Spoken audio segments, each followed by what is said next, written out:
नमस्कार दोस्तों, मैं दिव्यांश आप सभी का स्वागत करता हूं आपके अपने चैनल दिव्यांश पाठशाला में। उम्मीद करता हूं कि आप सभी लोग साकुशल होंगे।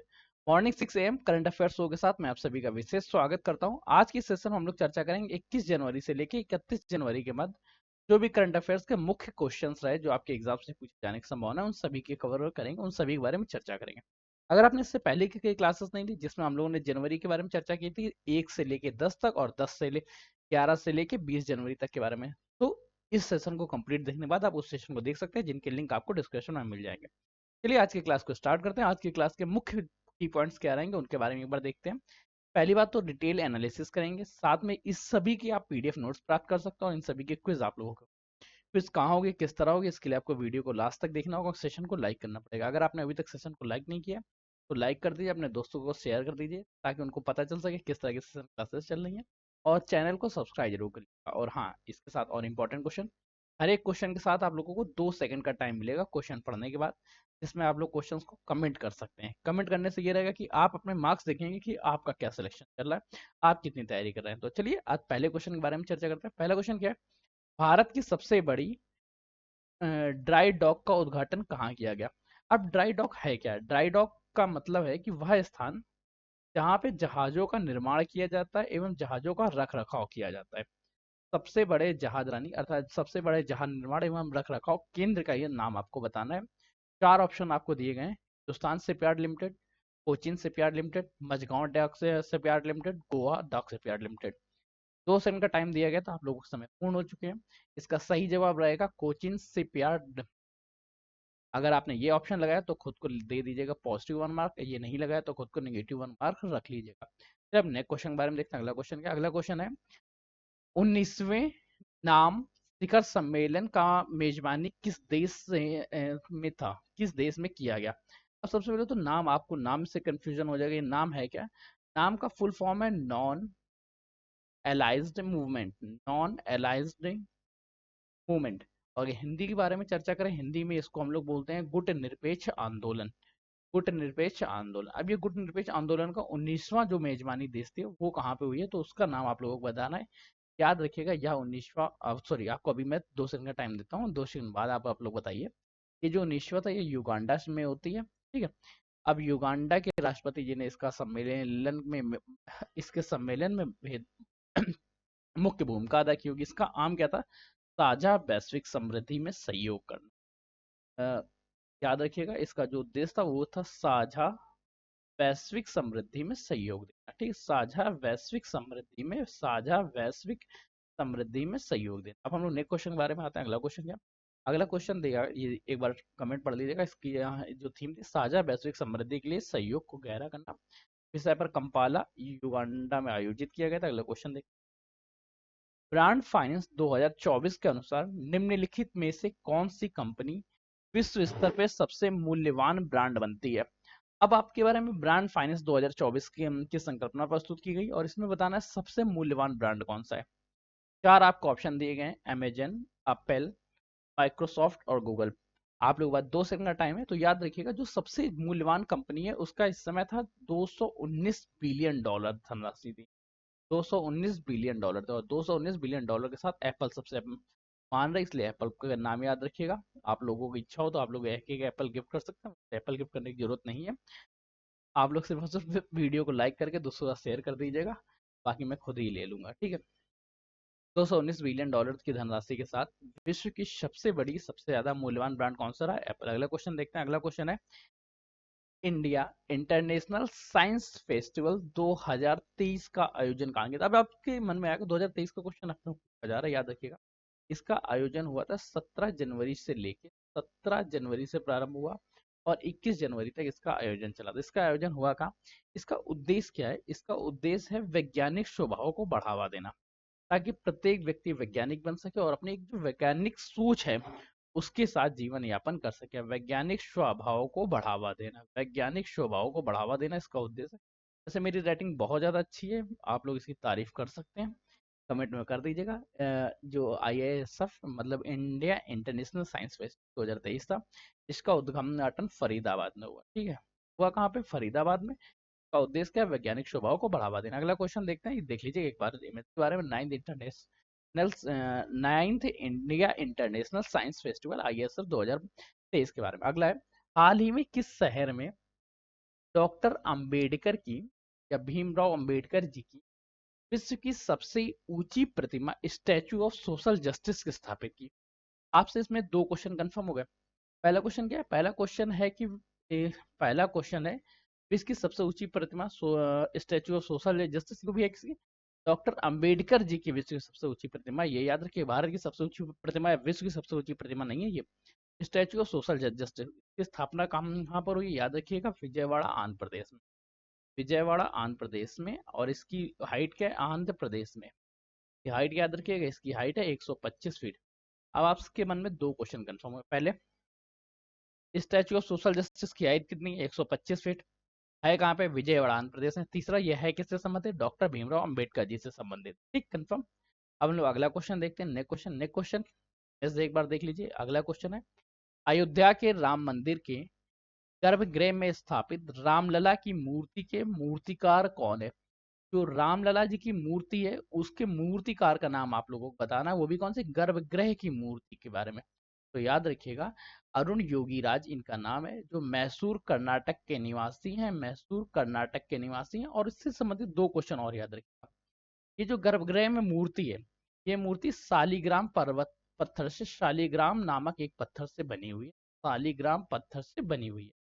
शालीग्राम पत्थर को तराशने का काम किसने किया? अरुण योगीराज जी ने। जो अरुण योगीराज है कहाँ के? मैसूर कर्नाटक के निवासी हैं। मैसूर कर्नाटक के निवासी हैं। बनाई क्या इन्होंने? इन्होंने बनाई रामलला के गर्भगृह की जो मूर्ति है उसका निर्माण किया। एक बार इनकी इमेज याद रखिएगा। आपको रामलला के बारे में रामलला के दर्शन कर लीजिए। रामलला के दर्शन के बाद अब आपकी सुबह पूरी तरह सही हो जाएगी, क्योंकि आपने रामलला के दर्शन कर लिए। अगले क्वेश्चन देखते हैं। अगला क्वेश्चन आपसे देखो कितना अच्छा पूछ लिया गया। अयोध्या राम मंदिर के गर्भगृह में स्थापित रामलला की मूर्ति किस चट्टान से बनाई गई है? तो याद रखिएगा, ये जो चट्टान था ये मैसूर जिले से ले गया गया। मैसूर जिला के शालीग्राम पर्वत से, शालीग्राम पत्थर, शालीग्राम पर्वत या शालीग्राम पत्थर से इसका निर्माण हुआ। शालीग्राम की मूर्ति आपने, शालीग्राम के पत्थर, शालीग्राम के भगवान आपने देखे होंगे, भगवान शालीग्राम जिनकी पूजा लगातार की जाती है, उसी पत्थर से रामलला जी की मूर्ति बनाई गई। मूर्ति बनाने का काम किसका था? अरुण योगीराज जी का। अरुण योगीराज जी ने उस मूर्ति का निर्माण किया। ठीक, कभी अगर आपके पास वक्त हो तो एक बार दर्शन करके आइएगा, बहुत अच्छी जगह। अगले देखते हैं। हेविश्योर भारत की पहली स्वदेशी रूप से विकसित टीका किस बीमारी के लिए? तो याद रखिए, हेविश्योर जो भारत का पहला टीका विकसित किया है, हेपेटाइटिस ए के लिए विकसित किया। नहीं याद हो रहा तो याद रखिए, आप हेविश्योर लिख लीजिए एक। हेविश्योर के बाद आपको हेपेटाइटिस और ए दोनों आपको कंफर्म समझ में आएगा। इसमें हेपेटाइटिस भी लिखा हुआ और ए भी लिखा हुआ है। ठीक है, तो हेविश्योर भारत का पहला स्वदेशी रूप से विकसित टीका है, जो कि हेपेटाइटिस ए के इलाज में कार्यरत रहता है। अगला क्वेश्चन देखते हैं। अगला क्वेश्चन क्या पूछ रहा है? अगला क्वेश्चन पूछ रहा है, हाल ही में मीडिया रिपोर्ट के अनुसार मधिका भाषा के केवल 2 वक्ता बचे हैं।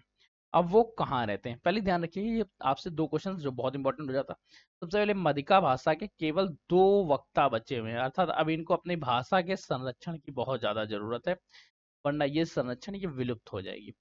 अगर ये दो अपने आने वाले संतानों और धीरे धीरे करके अगर इसको एक्सटेंड करते हैं तब तो एक्सटेंड होगी, वरना ये यहीं पे मधिका भाषा का समापन हो जाएगा। ये मधिका भाषा बोली कहाँ जाती है? याद रखिए, ये केरल राज्य में ये दोनों लोग निवास करते हैं। अर्थात वर्तमान समय में किसी भी राज्य में जाएंगे तो उस राज्य में मधिका भाषा की ये केवल 2 ही वक्ता होंगे।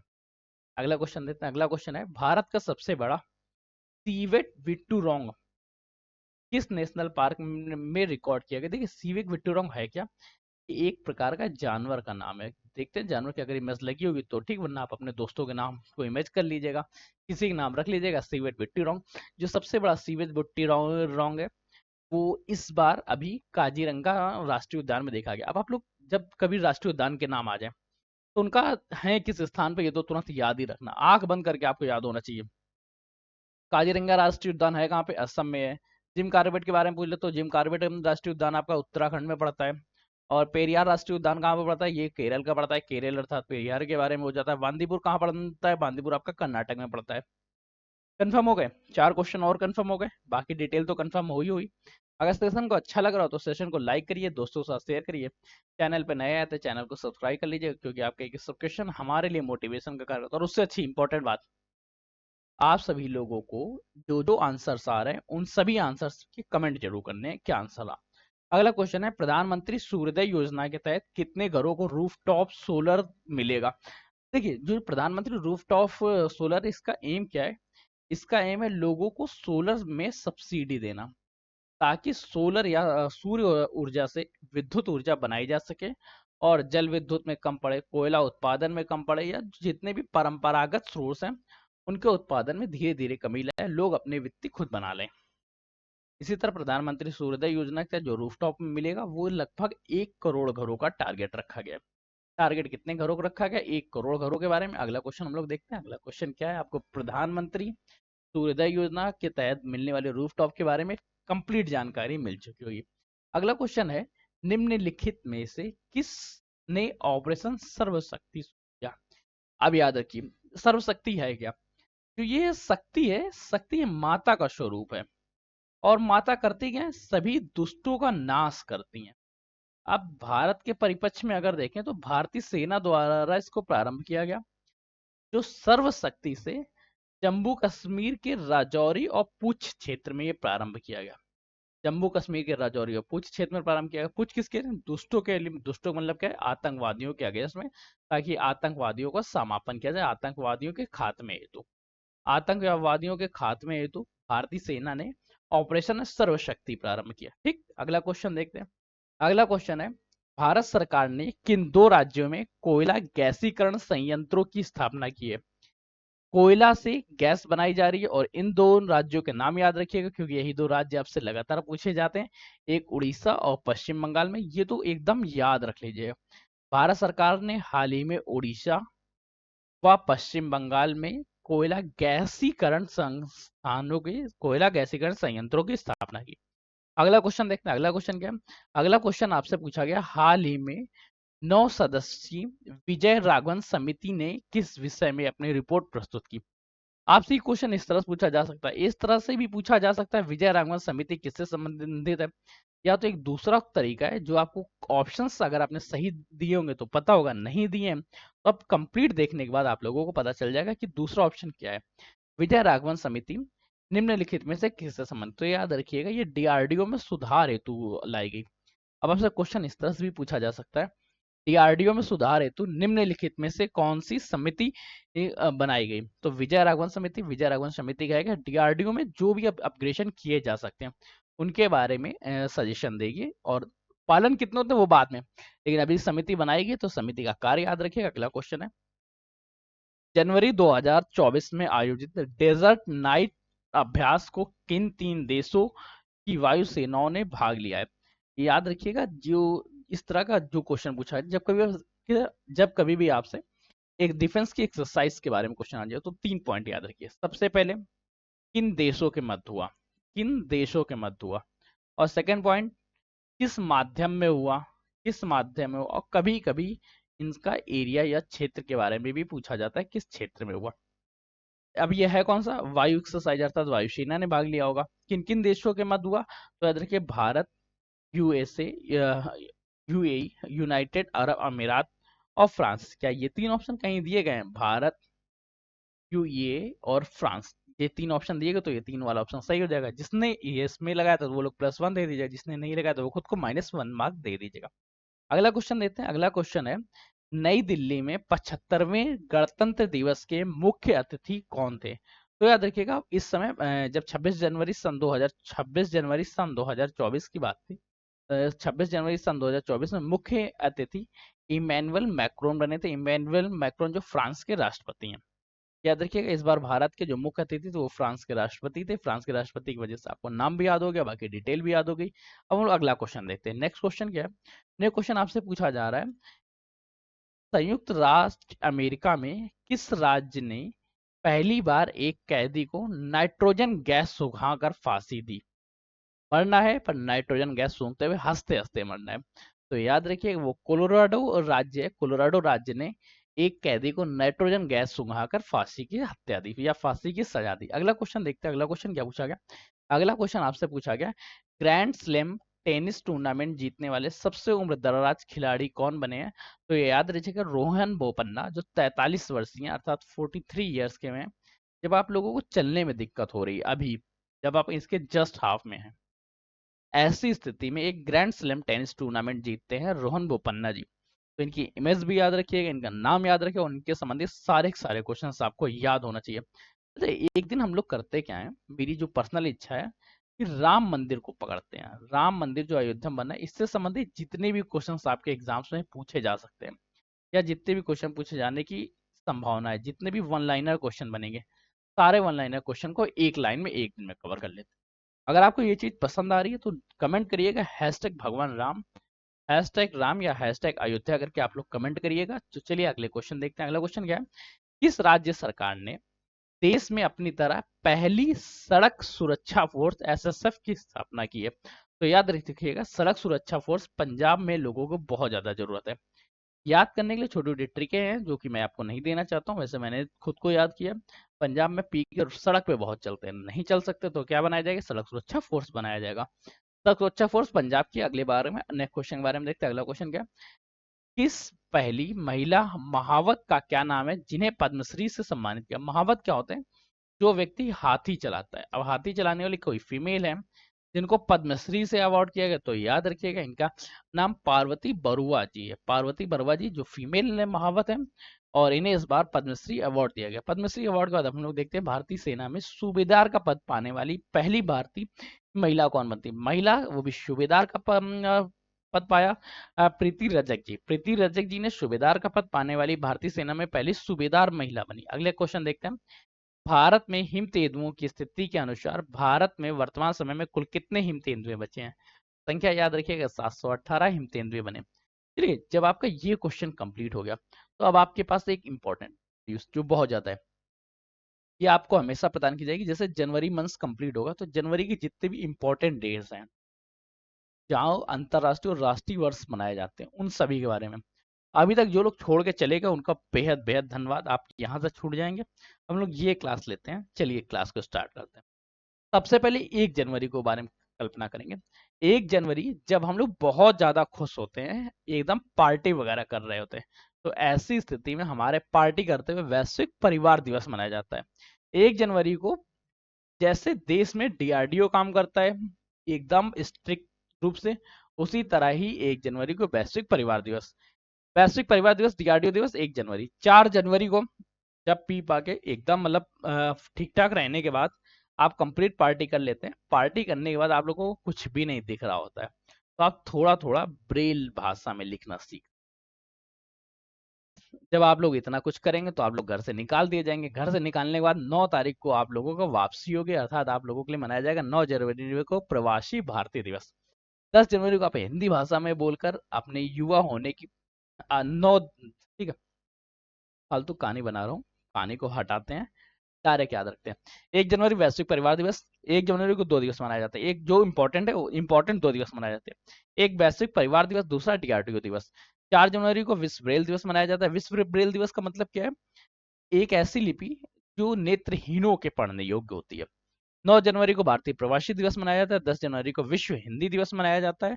और स्वामी विवेकानंद जी के जन्म दिवस पे 12 जनवरी को राष्ट्रीय युवा दिवस मनाया जाता है। इसके बाद आते हैं 15 जनवरी। 15 जनवरी को थल सेना दिवस।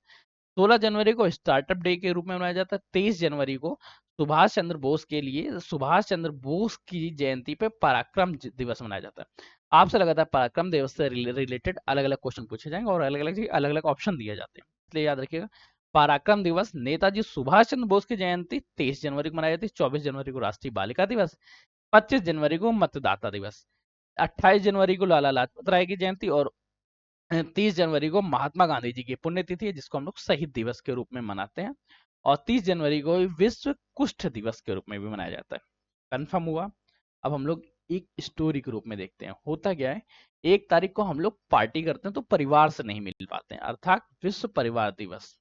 परिवार दिवस के साथ इसे में याद रखिएगा डीआरडीओ डे के बारे में। और जब हम लोगों के पास पार्टी का सारा खुमार समाप्त होता है तब हम लोग लिखना सीखते हैं, अर्थात ब्रेल दिवस कब, 4 तारीख को। आपको घर से भगा दिया जाता है, भगाने के बाद आप जब वापस आते हैं तो मनाया जाता है प्रवासी दिवस, अर्थात 9 जनवरी को। 10 जनवरी को आप लोग हिंदी बोलना शुरू करते हैं, बोलते बोलते धीरे धीरे आपका यौवन आता है, अर्थात 12 जनवरी को विश्व राष्ट्रीय युवा दिवस के रूप में मनाया जाता है। थल सेना स्टार्टअप डे, नेताजी सुभाष चंद्र बोस बनाना पड़ेगा, ये याद हो जाएगा। 24 जनवरी को राष्ट्रीय बालिका दिवस, 25 जनवरी को राष्ट्रीय मतदाता दिवस, 28 जनवरी को लाला लाजपत राय की जयंती, 30 जनवरी को महात्मा गांधी जी की पुण्यतिथि और 30 जनवरी को भारतीय विश्व के कुष्ठ दिवस। चलिए, आपको ये सेशन कैसा लगा है आप लोग कमेंट करके बताइएगा। अच्छा लगा तो लाइक करिएगा, दोस्तों के साथ शेयर करिएगा। चैनल पर नया है तो चैनल को सब्सक्राइब कर लीजिए, क्योंकि आपका एक सब क्वेश्चन हमारे लिए मोटिवेशन का, आपका सिलेक्शन के प्रति एक नया कदम होता है। चलिए, सिलेक्शन के प्रति एक नए कदम को आगे बढ़ाइए और वीडियो को शेयर करिए। तब तक के लिए कीप स्टडिंग, कीप स्माइलिंग, पढ़ते रहिए, मुस्कुराते रहिए। फिर हम लोग मिलते हैं 12 बजे। धन्यवाद दोस्तों।